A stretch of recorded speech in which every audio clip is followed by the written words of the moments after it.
Hello friends, thanks for coming here. చీకటి పడితే ప్రపంచం మొత్తం నిద్రలోకి జారిపోతుంది. కానీ కొన్ని దుష్టశక్తులు మాత్రం అప్పుడే మేల్కొంటాయి. మనం ఇప్పుడు చెప్పుకోబోయే కథ వెంకీ అనే 20 ఏళ్ల కుర్రాడి గురించి. అల్లరిగా సరదాగా జీవితం గడిపే వెంకీ ఒక రాత్రి తర్వాత పూర్తిగా మారిపోతాడు. అది సాధారణ మార్పు కాదు. ప్రతిరోజు 12 దాటిన వెంటనే అతడి శరీరాన్ని ఒక భయంకరమైన రక్తపిశాచి ఆవహిస్తుంది. ఆ తర్వాత జరిగేవి మనిషి ఊహించలేని సంఘటనలు. ఈ కథకు మనం పెట్టుకున్న పేరు రాత్రి 12 తర్వాత.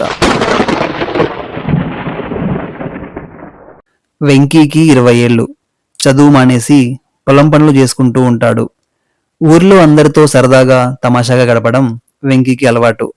ఒకరోజు సాయంత్రం వెంకీ అతని ఫ్రెండ్స్ కలిసి ఊరి బయట సిట్టింగ్ ప్లాన్ చేస్తారు.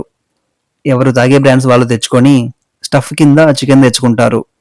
అందరూ సరదాగా తిని తాగిన తర్వాత ఇంటికి వెళ్ళేటప్పుడు వెంకీకి పాస్ వస్తుంది. పక్కనే ఒక చోటుకెళ్ళి పోస్తాడు. వెంకీ దురదృష్టం ఏంటంటే అతను పాస్ పోసిన చోటులో చాలా రోజుల క్రితం ఒక ఆడమనిషి శవాన్ని పాతిపెట్టుంటారు.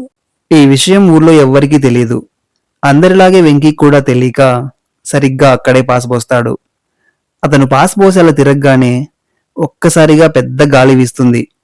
దుమ్ము ధూళి అంతా లేచి పెద్ద సుడిగాలిలా రేగుతుంది. వెంటనే అందరూ బండ్లు స్టార్ట్ చేసి ఇంటి దారి పడతారు. అందరూ ఒక దారిలో వెళ్తుంటే వెంకీ మాత్రం మీరు పదండ్రా, నేను షార్ట్ కట్లో వచ్చేస్తా అని మట్టి రోడ్లోకి బండి మళ్లిస్తాడు.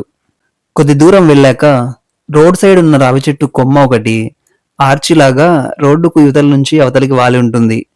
వెంకీ దాని దగ్గరికి చేరుకోగానే ఆ కొమ్మ మీద ఎవరో ఎర్రచీర కట్టుకొని కాళ్ళు కిందకి వేలాడదీసుకొని కూర్చున్నట్టు కనిపిస్తుంది. ఒక్క సెకండ్ షాక్ అయ్యి నిఘాగా చూస్తాడు. చూస్తే అదొక పాత ఎర్రచీర చెట్టు కొమ్మకు తగులుకొని గాలికి ఊగుతూ ఉంటుంది. ఓరిని, అనవసరంగా భయపడ్డా. మందు బాగా ఎక్కినట్టుంది. పాత చీరలు కూడా దయ్యాల్లా కనిపిస్తున్నాయి అని తనలో తను కొనుక్కుంటూ ఇంటికి వెళ్ళిపోతాడు. ఆ రోజు నుండి వెంకీకి ఆరోగ్యం సరిగ్గా ఉండదు. ఆకలి వేయదు. ఎవరితో సరిగ్గా కలవడు. ఎప్పుడూ ఒంటరిగా మూడిగా కూర్చొని ఉంటాడు. అదలా ఉంటే వెంకీ వాళ్ళ ఇంట్లో రోజు ఒక కోడి మాయమయ్యేది. పిల్లులు తింటున్నాయో లేక ఎవరైనా ఎత్తుకెళ్తున్నారో వెంకీ వాళ్ళ నాన్నకు అర్థమయ్యేది కాదు. At the same time Venky అర్ధరాత్రి బయటికెళ్ళి తెల్లవారుజామున ఎప్పుడో ఇంటికి తిరిగి వచ్చేవాడు. అసలు ఈ కోళ్ళేమవుతున్నాయో, వీడెక్కడికి వెళ్తున్నాడో చూడాలి అని ఒకరోజు వెంకీ వాళ్ళ నాన్న కాపలా కాస్తాడు. ఆ రోజు సరిగ్గా అర్ధరాత్రి 12 తర్వాత వెంకీ కళ్ళు తెరుస్తాడు. వెళ్ళి పెరట్లో ఉడిగిన కోళ్లలో ఒకదాన్ని పట్టుకొని చుట్టూ ఎవరున్నారో కూడా చూసుకోకుండా బయటికి వెళ్తాడు. వెంకీ నాన్న కూడా వెంకీని అనుసరిస్తూ వెళ్తాడు. వెంకీ వెళ్ళి వెళ్ళి వెళ్ళి నేరుగా ఎక్కడైతే మనిషిని పూడ్చిన చోట పాస్ పోశాడో అదే చోట అక్కడ కూర్చొని బ్రతికున్న కోడిని అతి క్రూరంగా పీక్కొని తింటాడు. ఆ దృశ్యాన్ని చూసిన వెంకీ వాళ్ళ నాన్నకు ఒళ్ళంతా జలధరిస్తుంది. అక్కడ ఏమీ అనకుండా ఇంటికొచ్చేస్తాడు. కోడి మొత్తాన్ని తిని వెంకీ కూడా ఇంటికొచ్చి ఏమీ ఎరగనట్టు పడుకుంటాడు. తెల్లవారగానే వెంకీ వాళ్ళ నాన్న ఎందుకు అలా చేశావు అని నిలదీస్తాడు. నేనేం చేశా, నాకేం తెలీదు, నాకేం గుర్తులేదు అంటాడు వెంకీ. వెంకీకి దయ్యం ఎక్కిందని కుటుంబ సభ్యులంతా నిర్ధారించుకొని భూత వైద్యుడి దగ్గరికి తీసుకెళ్తారు. భూత వైద్యుడి దగ్గరికి వెళ్ళగానే ఆ దయ్యం వెంకీ ఒంట్లోకి వస్తుంది.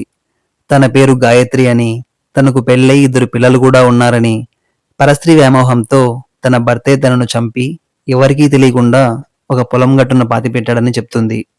అయితే వెళ్ళి నీ భర్తకే బట్టి పీడించు, వెంకినెందుకు పట్టుకున్నావు అని అడిగితే గట్టిగా నవ్వి నా భర్తను చంపి వాడి రక్తం ఎప్పుడో తాగాను. వెంకీ నన్ను పాతిపెట్టిన చోట మూత్ర విసర్జన చేశాడు. అందుకే వీణ్ణి పట్టి పీడిస్తున్నాను అని గంభీరంగా చెప్తుంది. మొత్తానికి ఎలాగోలా ముప్పు తిప్పలు పడి వెంకీలో ఉన్న గాయత్రిని వదిలిస్తారు. కొంతకాలానికి వెంకీకి పెళ్ళవుతుంది. 2 పిల్లలు కూడా పుడతారు.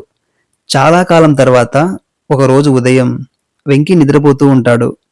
వెంకీ మూతికి కోడిబొచ్చు రక్తం అంటుకొని ఉండడం వెంకీ వాళ్ళ నాన్న చూస్తాడు. ఆ దయ్యం మళ్లీ వెంకిని ఆవహించిందని ఆయనకు అర్థమవుతుంది. ఇది ఫ్రెండ్స్ స్టోరీ నచ్చితే ఒక లైక్ చేయండి. ఇలాంటి మరిన్ని స్టోరీస్ కోసం మన ఛానల్ సబ్స్క్రైబ్ చేసుకోండి. Thank you so much.